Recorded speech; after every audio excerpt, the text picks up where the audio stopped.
ketika mereka belajar, lalu mereka disuruh untuk eksekusi, mereka pasti bikin alasan. Aduh, saya nggak punya gini, saya nggak ada gini, saya nggak gini. Bismillahirrahmanirrahim. Assalamualaikum warahmatullahi wabarakatuh, teman-teman. Bertemu lagi bersama saya Muhammad Ikhlas di sini di channel Zero to One. Nah, ini saya mau sharing ya sedikit tentang siklus belajar sebenarnya. Jadi saya beberapa video sudah saya share di playlist belajar sales, dan sebenarnya pattern atau model belajar kita itu sebenarnya kita bisa lakukan sesuatu dan mengimplementasikannya. Kebanyakan orang-orang mereka belajar sesuatu, tapi seketika itu setelah mereka keluar dari ruangan tempat mereka belajar itu, mereka lupa akan apa yang mereka pelajari semuanya, kayak gitu. Nah, ini saya mau memberikan sebuah siklus ya, gambaran yang sebenarnya harus kita lakukan apa sih biar kita cepat mahir kayak gitu. Nah, jadi ada namanya fase dimana kita harus belajar ya. Setelah kita belajar, kita melakukan yang namanya eksekusi. Eksekusi adalah praktek ya. Setelah eksekusi, kita melakukan yang namanya evaluasi. Kira-kira mana yang benar, mana yang tidak. Setelah evaluasi, kita kembali lagi belajar lagi. Nah, siklusnya seperti ini gambarannya. Nah, di sini kita lakukan dulu, pertama adalah belajar dulu ya, apa yang kita pelajari. Contoh, kita mau belajar digital marketing atau internet marketing, kita belajar tentang iklan marketing, iklan Facebook dan lain-lain, kita pelajari semuanya. Setelah kita pelajari, kita eksekusi, lakukan.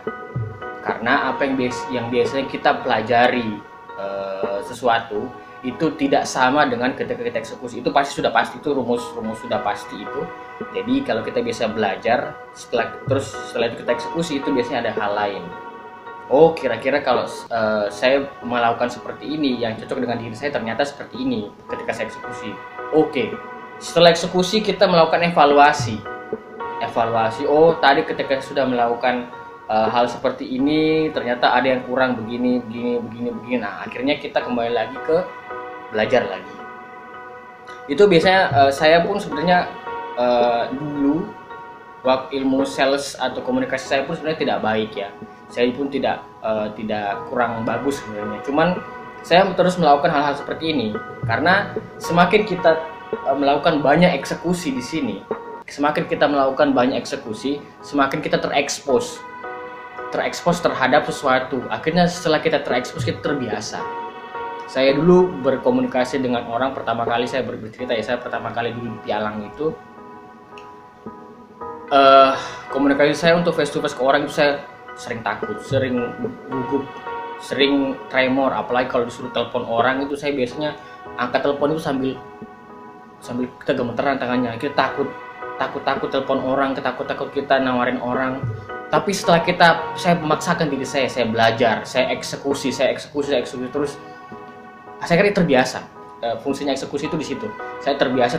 Akhirnya setelah kita angkat telepon, kita hubungi orang, ya sudah biasa aja kita telepon. Akhirnya terbiasa. Nah, setelah kita terbiasa, saya mengevaluasi, oh ternyata pas saya telepon itu saya menawarkan produk kepada orang-orang ini. Oh, ini loh kurangnya. Oh, seperti ini loh yang kira-kira yang harus saya lakukan. Akhirnya saya mempelajari lagi apa yang harus saya lakukan, seperti itu. Saya juga dulu pertama kali masuk ke Pialang itu ya susah juga berkomunikasi sama orang. Saya takut ketika menawarkan produk senilai 100 juta rupiah, produk investasi 100 juta rupiah.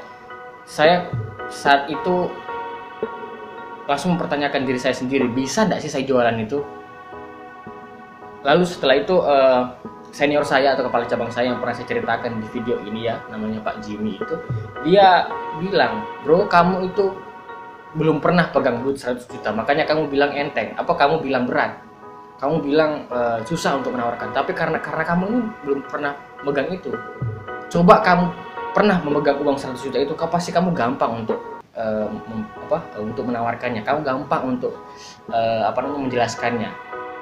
Apalagi jika kamu sudah terbiasa berbanyak ketemu dengan orang, terbiasa berbicara kepada orang, terbiasa kita presentasi, terbiasa kita ngobrol dengan orang, itu akhirnya semakin terasa kayak gitu.